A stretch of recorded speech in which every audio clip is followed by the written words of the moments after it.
مرحبا بكم والجزء الخامس من سلسلة دروس في عالم الميكانيك. سنتطرق إلى العناصر التي تم توضيحها في الجينيريك. البداية بتركيب مضخة الزيت أو لا بومباويل كما هو موضح أمامكم.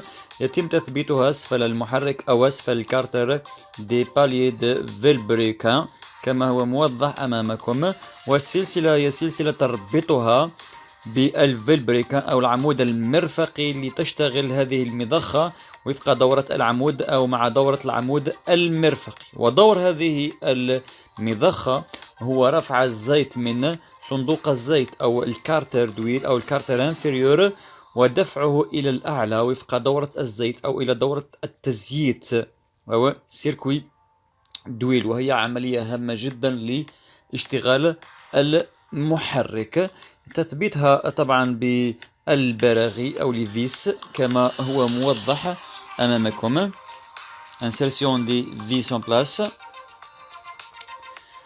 كما قلت دور هذه المضخة هام جدا في المحرك، فلا يمكن أن نتخيل محرك يعمل بدون دورة التزييت.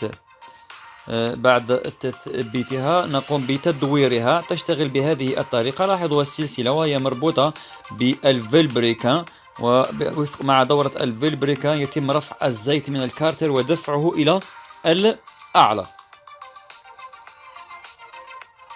الآن مونتاج دو كارتر دويل أو تركيب صندوق الزيت، وهو موضح أمامكم. وهو الصندوق أو الذي يمثل بمثابة وعاء لتجميع زيت المحرك في الأسفل، وتقوم المضخة برفعه من هذا الوعاء أو من هذا الكارتر أو هذا الصندوق ودفعه إلى الأعلى، وهو الجزء السفلي من المحرك كما هو موضح. في هذا المكان يتم تثبيت صندوق الزيت أو الكارتر دويل ليتم تغطية لابومباويل والفيلبريكان، ويتم تثبيته مباشرة على البلوك أو على الكارتر دي بالي دي فيلبريكان.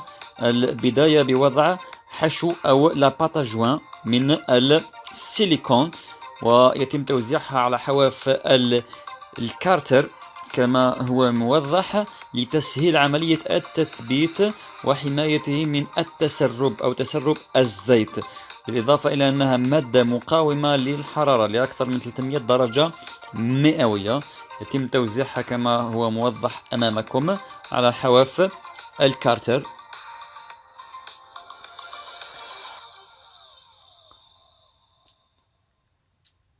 بعد ذلك نقوم بوضعها في مكانها أو تثبيتها في مكانها. بلاسمون دو كارتر دويل. نقوم كما قلت بتثبيتها أسفل المحرك أو أسفل أو الجزء السفلي للكارتر دي بالي دي فيلبريكان كما هو موضح. الآن يتم نلاحظ تغطية تامة للجزء السفلي أو للعمود المرفقي الفيلبريكان وكذلك البومباويل أو مضخة الزيت.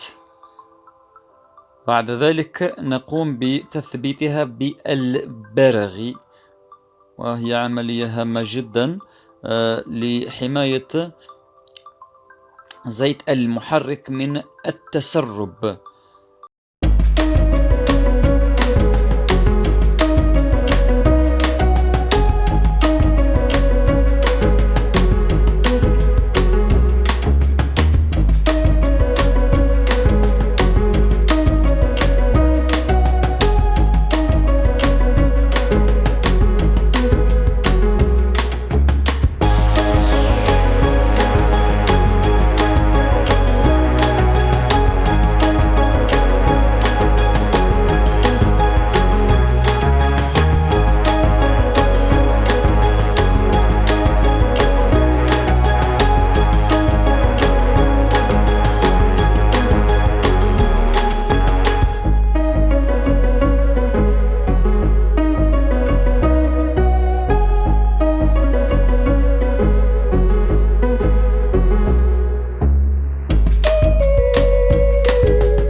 بعد هذه العملية ننتقل إلى المرحلة الموالية، وهي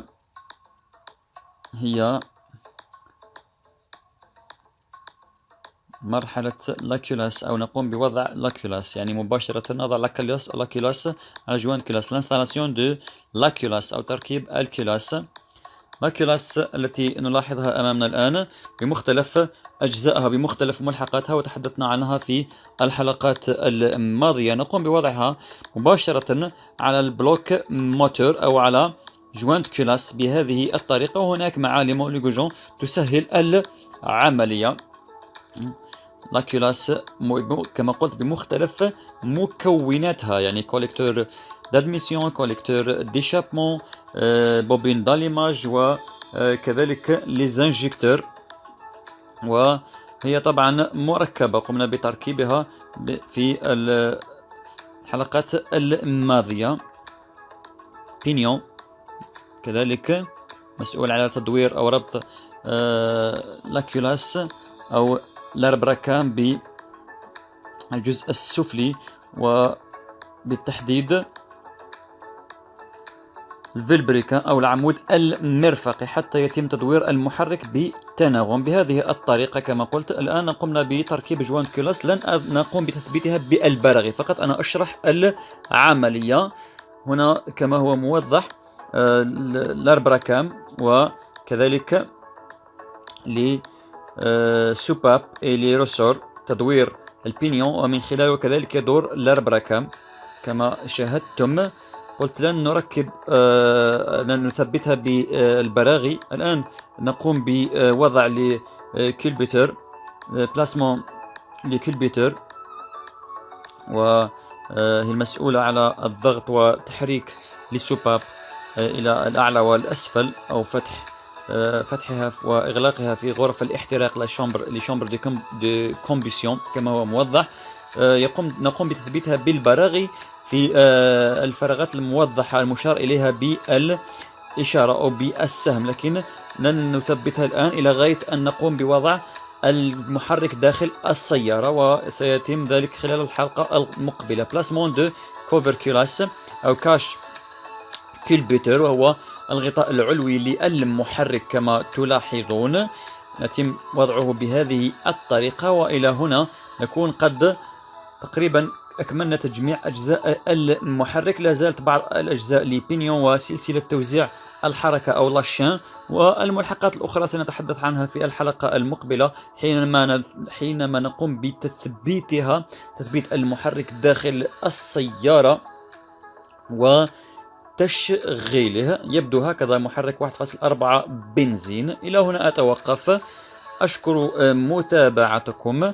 ألقاكم في الجزء السادس وتشغيل المحرك، تثبيت المحرك داخل السيارة وتشغيله. إلى ذلكم الحين أتمنى لكم أوقاتا طيبة، وشكرا للمتابعة.